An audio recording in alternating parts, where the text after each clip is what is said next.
चलो चलो चलो सर सर आ जाओ हट जाओ आगे से हटो आगे से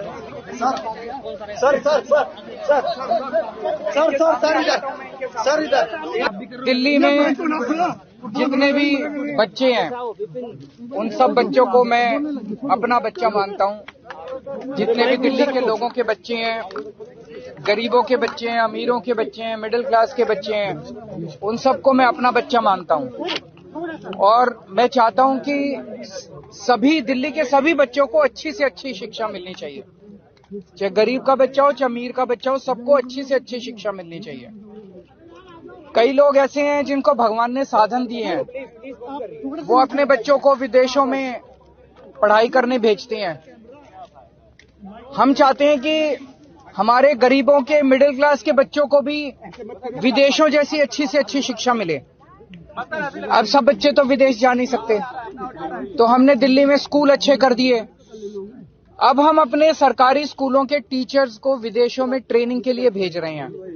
वो वहां पे दुनिया की बेस्ट ट्रेनिंग लेके आएंगे। हम उन्हें फिनलैंड भेज रहे हैं। फिनलैंड दुनिया का वो देश माना जाता है जहां दुनिया में सबसे अच्छी शिक्षा फिनलैंड में दी जाती है। तो हम दिल्ली के सरकारी स्कूलों के टीचर्स को फिनलैंड भेज रहे हैं, वहां से वो ट्रेनिंग लेके आए और हमारे सरकारी स्कूलों में हमारे बच्चों को शिक्षा दें। अभी तक 1000 से ज्यादा टीचर्स की और प्रिंसिपल्स की हम विदेशों में ट्रेनिंग करा चुके हैं।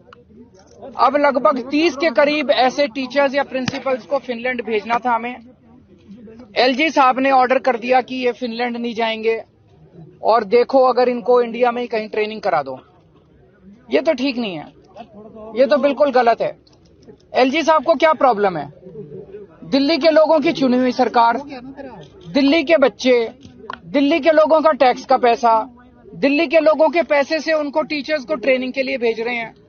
एलजी साहब क्यों रोक रहे हैं? एलजी साहब रोकने वाले कौन होते हैं? एलजी साहब क्यों रोक रहे हैं टीचर्स की ट्रेनिंग को? मुझे बहुत ज्यादा दुख हुआ इस बात से कि एलजी साहब दिल्ली के लोगों की बच्चों को अच्छी शिक्षा नहीं दिलवाना चाहते। मैं आपको सुप्रीम कोर्ट पकड़ना एक बार, मैं सुप्रीम कोर्ट का ऑर्डर लेके आया हूं। ये सुप्रीम कोर्ट का ऑर्डर है, ये देखो, सारे जने कैमरे पे दिखा दो, ये सुप्रीम कोर्ट का ऑर्डर है। इस ऑर्डर में लिखा है, सुप्रीम कोर्ट ने 4 जुलाई 2018 को बोला था, lieutenant governor of Delhi has not been interested with any independent decision making power. ये देखो, इसमें क्या है, ये सुप्रीम कोर्ट ने कहा है लेफ्टिनेंट गवर्नर को कोई भी स्वतंत्र निर्णय लेने का अधिकार नहीं है। ये 2 बार लिखा, उनको पता था एलजी एक बार में नहीं मानेंगे। एक तो उन्होंने 284 नंबर पैराग्राफ में लिखा और एक उन्होंने 475 नंबर पैराग्राफ में फिर लिखा सुप्रीम कोर्ट ने, there is no independent authority vested in lieutenant governor to take decision. इसमें लिखा हुआ है कि लेफ्टिनेंट गवर्नर स्वतंत्र रूप से कोई निर्णय नहीं ले सकते। सुप्रीम कोर्ट कह रहा है कि लेफ्टिनेंट गवर्नर स्वतंत्र रूप से कोई निर्णय नहीं ले सकते। फिर लेफ्टिनेंट गवर्नर साहब फिनलैंड की शिक्षकों की ट्रेनिंग को रोकने वाले कौन होते हैं? वो क्यों रोक रहे हैं? वो कहते हैं मैं सुप्रीम कोर्ट को नहीं मानता। अगर कोई लेफ्टिनेंट गवर्नर या गवर्नर इस देश का ये कहेगा मैं सुप्रीम कोर्ट को नहीं मानता, तो फिर तो इस देश के अंदर ना जनतंत्र बचेगा, ना संविधान बचेगा, कुछ नहीं बचेगा।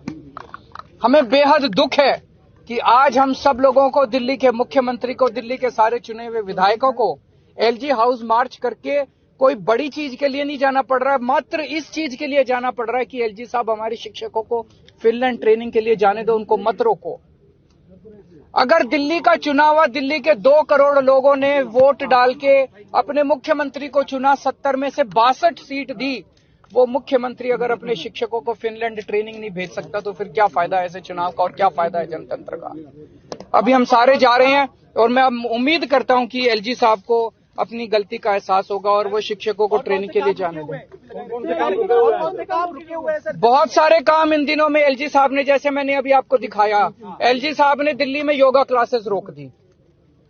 बताओ, योगा क्लासेस रोकने से एलजी साहब को क्या फायदा हुआ? 17,000 लोग डेली योगा करते थे, मैं उनको फ्री में योगा कराता था। एलजी साहब ने अफसरों को बोल के दिल्ली के सारे मोहल्ला क्लिनिक्स की, सारी मोहल्ला क्लिनिक का बिजली का बिल रुकवा दिया। दिल्ली जल बोर्ड की सारी पेमेंट्स रुकवा दी इस बार। हम चाहते थे 24 घंटे पानी और यमुना की सफाई के ऊपर मिशन मोड में काम करना, तो हमने कई हजार करोड़ रुपए जल बोर्ड के लिए रखे थे। कोई पेमेंट नहीं होने दी दिल्ली जल बोर्ड की। एलजी साहब ने डीटीसी के बस मार्शल, जो हमने महिलाओं की सुरक्षा के लिए बस मार्शल लगाए हैं डीटीसी की बसों में, उनकी 3 महीने से पेमेंट नहीं होने दी। पता नहीं कितने सारे काम एलजी साहब ने रोक दिए। तो ये सुप्रीम कोर्ट के ऑर्डर की कोई वैल्यू ही नहीं है। सुप्रीम कोर्ट कह रहा है एलजी साहब कोई एक्शन नहीं ले सकते, कोई स्वतंत्र रूप से निर्णय नहीं ले सकते, तो फिर एलजी साहब ये सारे काम कैसे रुकवा सकते हैं? सरकार से क्या मांगे आपकी? अभी एलजी साहब के पास जा रहे हैं और मैं उम्मीद करता हूं कि एलजी साहब सुप्रीम कोर्ट, मेरी अपील एलजी साहब से एक ही अपील है, संविधान को माने, सुप्रीम कोर्ट के ऑर्डर को माने। जब मैं परसों मिला, कहते हैं ये सुप्रीम कोर्ट की राय है। मैं एलजी साहब से कहूंगा एक अच्छा एडवाइजर रखें जो संविधान समझता हो और जो कॉन्स्टिट्यूशन और सुप्रीम कोर्ट को समझता हो। एलजी सुप्रीम कोर्ट के ऑर्डर सुप्रीम कोर्ट की राय नहीं होती है। सुप्रीम कोर्ट के ऑर्डर सबके ऊपर बाध्य होते हैं, बाइंडिंग होते हैं। सीधे यहीं से चल रहे हैं।